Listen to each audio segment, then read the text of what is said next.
What's up, everybody? It is Friday. Yeah, July 29th. That's the end of July.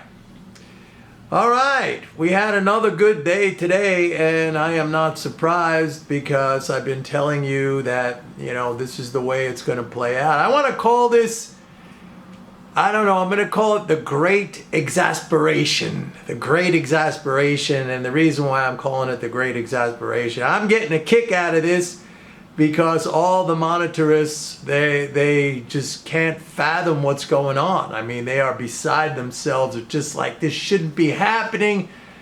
And, the Fed raised interest rates so aggressively 4 times this year, and the Fed should be crashing the market, and they're not going strong enough, and this is not happening, and you know it. And I've been talking about this the whole time, that the problem with these people is, and this basically applies to the entire financial and investment and economics profession and the media, everybody. I say this, I've been saying this every single video, but I gotta keep repeating this point because I think you guys are smarter than this. You're catching on now. I could see from the comments and stuff like that.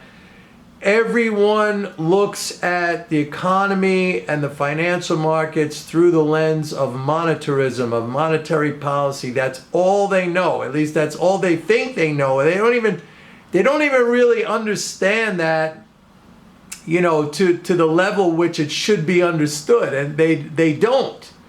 They have a perception of it. It's like a dogma. It's like a, just like a mythology about it.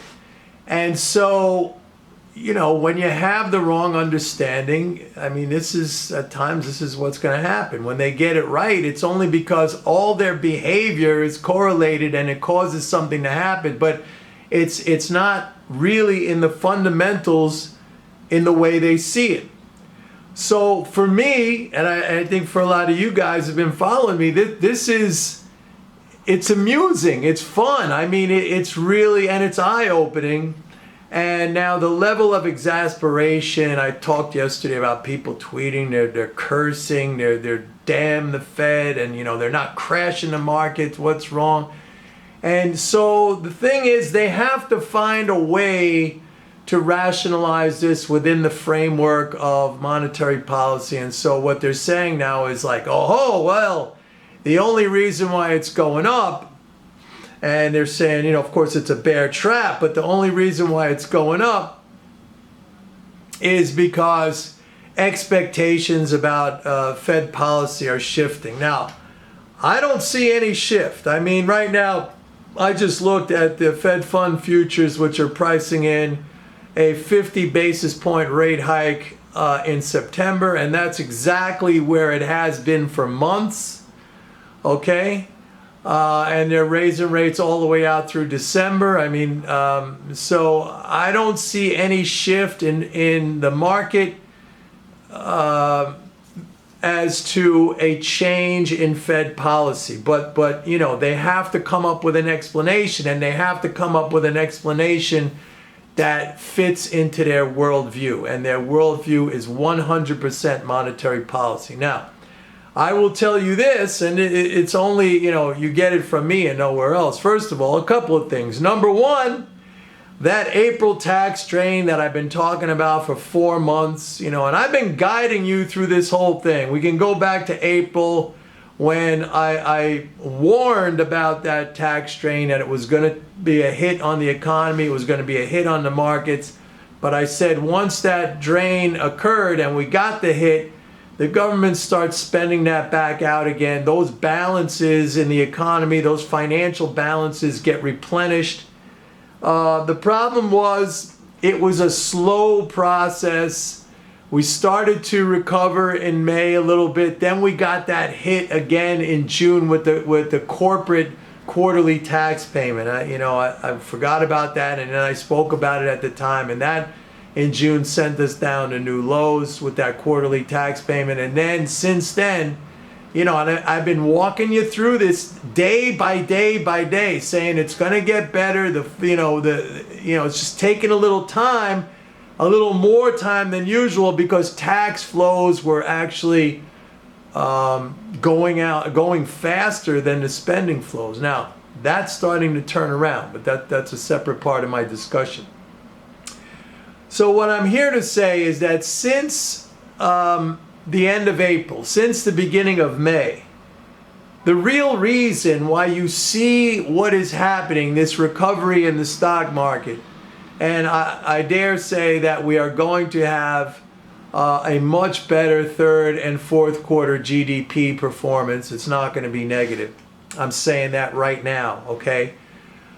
But the real reason is not because of some, unnoticeable shift in Fed policy that people are claiming. I don't see it at all.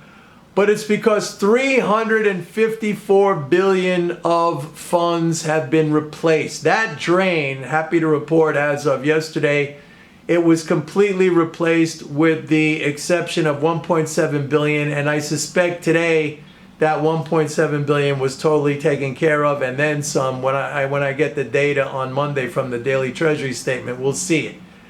So it's been 4 months. It took a while. But it has happened exactly as I said it was going to happen. $354 billion, that's a sizable amount. That is a significant amount. I mean, if Congress announced a $354 billion stimulus package, back in the beginning of May, and said, yeah, we're gonna pump out right now $354 billion in checks. Think about it. I mean, when I state it in that way, you should be able to understand. Like if Congress at the beginning of May said we're going to send out $354 billion in checks, what do you think the market would do? Of course, it's going to go back up.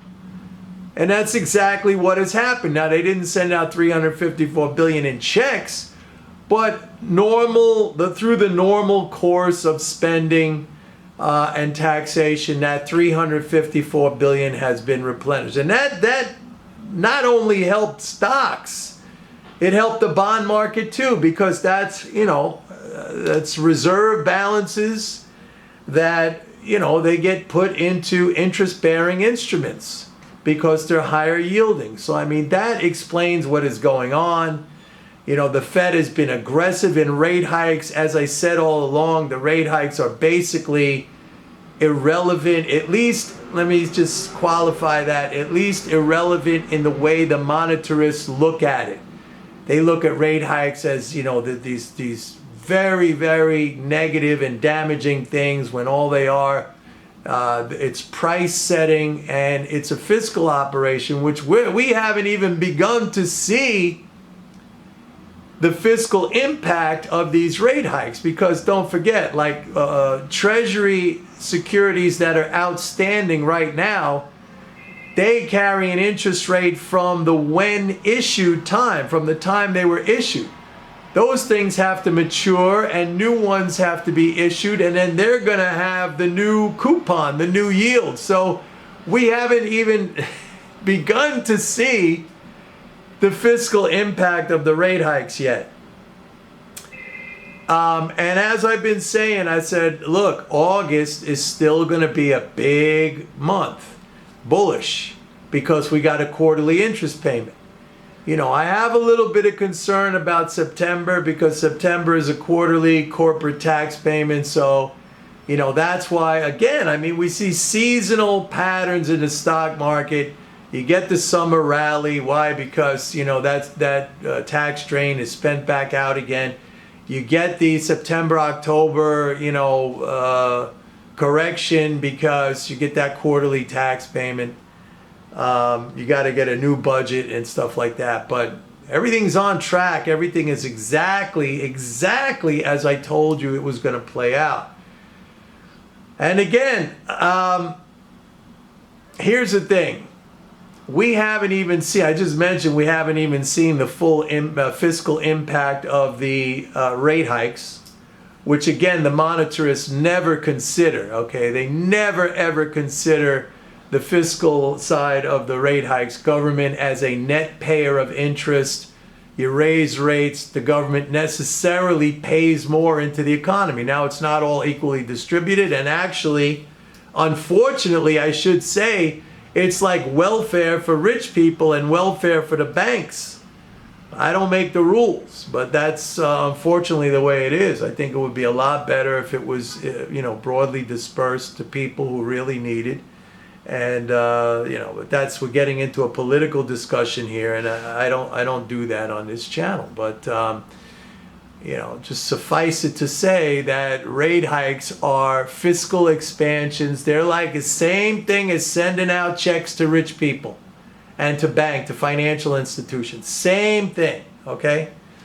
But there is spending that comes off of that. There is a trickle down into the economy that comes off of that. It could be better designed, the system, but again, that's a political discussion, and I'm not going to get into that. It is what it is. I mean, we have to deal with the framework that exists. So we haven't even seen that yet.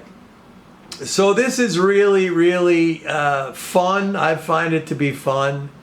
When the QT, what I was going to say is we really haven't seen the acceleration. Now, bank credit, which is what I'm about to talk about, it's been expanding nicely.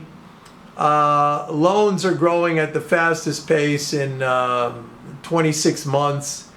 But once QT starts, quantitative tightening, I've been saying it's almost in the last every single video I've done. We really haven't seen any quantitative tightening yet. It was supposed to start in May, then it was supposed to start in June. It's really nothing. I mean, the Fed's balance sheet, I think it's down like 10 billion since the beginning of May or the beginning of June. It's ridiculous. Like, it's been no change whatsoever. I think treasuries are down, treasury holdings are down 36 billion. And MBS, mortgage back, is up. It's up something like 16 billion or something like that. So really haven't seen anything. And I'm not sure why that is. I mean, I said yesterday that Powell said something about settlements of these securities. I don't know. But anyway, once that gets started, then it's going to free up all this space on the bank's balance sheets, and they're going to go really aggressive with credit expansion. So that's why I'm not that worried. The leading fiscal flows, I'll just mention that July is going to end with a leading flow of right around 500 billion, and that will be the lowest monthly leading flow since January. But the good news again is that the net, which is the spending minus the taxes, 180 billion so far for July. We still have one more day when I get that Treasury statement data on Monday, but 180 billion, that is the highest monthly deficit since March. So the net is going up, even though the leading flow is going down. But I'm not even that worried with the leading flow, because also the fact that bank credit is going to continue to expand.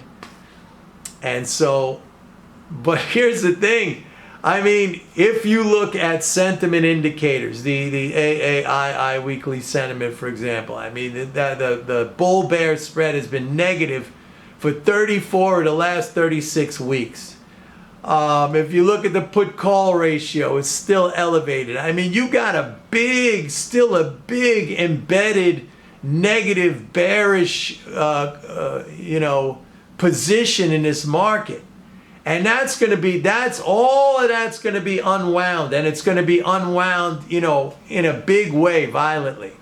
And I see the stories now about how, Morgan Stanley came out today saying this guy, Mike Wilson, who's like a perma bear, okay, he got it right from like April until June, but he's still saying, hey, this is a bear trap, watch out, or a bull trap. I forget what the distinction is, where they're going to trap the bulls.